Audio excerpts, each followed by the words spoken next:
right now is former Jeb Bush Communications Director Tim Miller. So good to see you, Tim. Hey, Maria. Good to be with you. Do you agree with that math? I don't agree with the math. I do think that obviously Ted Cruz at this point is most likely of the three other challengers to reach 1237. But look, here's the reality. In a head-to-head contest, Ted Cruz is up 13 on Donald Trump. Marco Rubio is up 8. John Kasich is also up. So, you know, as this field narrows, I think that there is going to be a surprise comeback from one of the non-Trumps. A surprise comeback from one of the non-Trumps. Yeah, absolutely. You're talking about either Marco Rubio or John Kasich. Yeah, exactly. Well, Rubio, Kasich, or Cruz. Right. Look, I think you guys are kind of anointing Donald Trump at this point, and it's ridiculous. He only has 100 delegates more than Ted Cruz. Okay. If you look at head-to-head polls going forward, he's losing to them. Nobody's anointing Donald Trump here. He happens to be the front runner of the GOP party right now.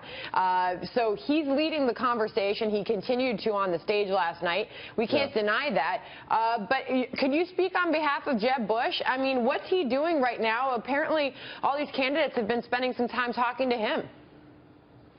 Yeah, look, I can't speak on behalf of Jeb anymore. I'm with a super PAC now called Our Principles PAC. And look, as far as Jeb is concerned, he made explicitly clear during the campaign that he did not think Donald Trump had the temperament to be the president of the United States, that he did not think somebody that insults the disabled. Well, you also heard similar Hispanics targets, by the way, by Dr. Carson on the campaign trail, and he's expected to endorse Donald Trump this morning. So, and Chris Christie, by the way. So I don't know if we can rely on the fact that Jeb Bush. Actually, Maria, I've got a. Well, you know, there's not really much point in going back over the past, but really Jeb was the one that was taking Donald on every single time. Chris Christie actually took a pass on attacking Donald most of the time, which I think really speaks poorly to his character. Somebody who said that he was running to tell it like it is, never really told it like it is with regards to Donald Trump. Yeah. So, I mean, look, I understand what you're saying in terms of, look, he's got, what, 35% support when you look at the overall, you know, the broader country. But there's no doubt that he's the front runner in terms of the Republican race right here. So, you know, it's, I don't know that it's the media anointing him. I mean, what would you say is a better protocol if not just following what the voters want? Well, look, absolutely. I guess what I meant, and I wasn't picking on your show in particular, I meant writ large in the media. You know, I think that if you look at this race right now, sometimes you're following the coverage, you wouldn't realize that over half of the voters haven't had a chance to vote yet. Historically, in the Republican nomination, the person that ends up being the nominee grows their support as the race goes along. Donald Trump isn't. He's stagnant at that 33-34%. He's not bringing on additional people. You saw Mike Lee endorse Ted Cruz yesterday. If Donald Trump was a strong front runner, he would be getting these conservative endorsements. And I think he gave people a lot of reasons last night to be concerned that he'd be a good general election candidate and that he shares Republican values. So what happens if he wins Florida? You still in this position? Yeah, look, like I said, I think that there are a lot of paths forward. You know, it depends on what happens on Tuesday. Our group is focused on, you know, putting up ads about his record as an outsourcer in states like Ohio, Illinois, and Missouri, in addition to in Florida, talking about all the times that he left regular people with $50,000, $60,000 in debt while he used the bankruptcy laws to enrich himself. This is not a guy that throughout his career has been looking out for average Americans and average workers. What he's been doing is lining his own pockets at the expense of regular people. And the more people hear about that, the more you're seeing his unfavorables go up. He has historically high unfavorables for a frontrunner at this time. Nothing even comes close to it. And so, you know, I think that this is going to be a very competitive race going ahead to June. Yeah. Tim, the real question is which one of these candidates can take on Hillary and actually defeat her in a general election? Because right now we're starting to see mixed signals in all of the polling. That's a fantastic point, and we're not seeing mixed signals when it comes to Trump.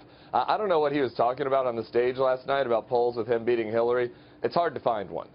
In the Real Clear Politics average, Hillary is whooping him.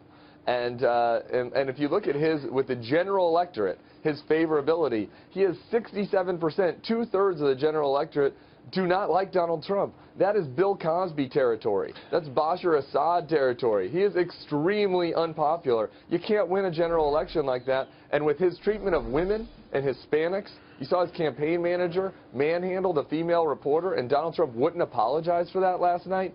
We can't win a general election if we're going to alienate women and alienate Hispanics. I think all three of the other candidates can. If you look at general election polls, Ted Cruz is up on Hillary by 1, while Donald's trailing. Marco's up by about 2 or 3. Kasich's up by about 2 or 3.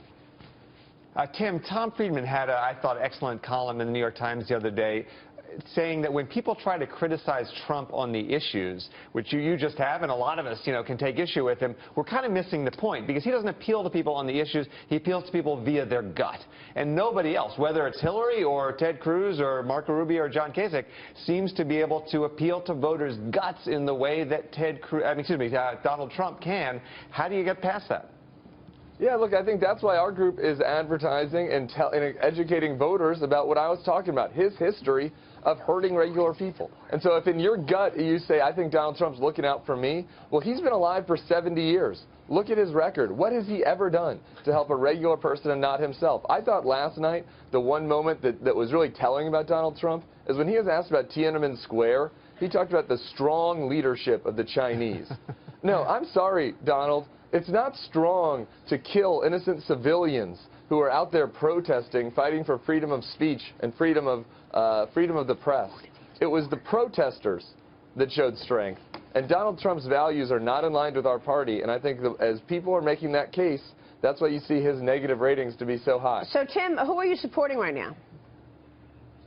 Right now, I'm supporting anybody but Donald Trump. And, I think whoever ends up with the best chance to beat him, I'll be on board with. All right. Tim Miller, good to see you. Thanks so much for joining us.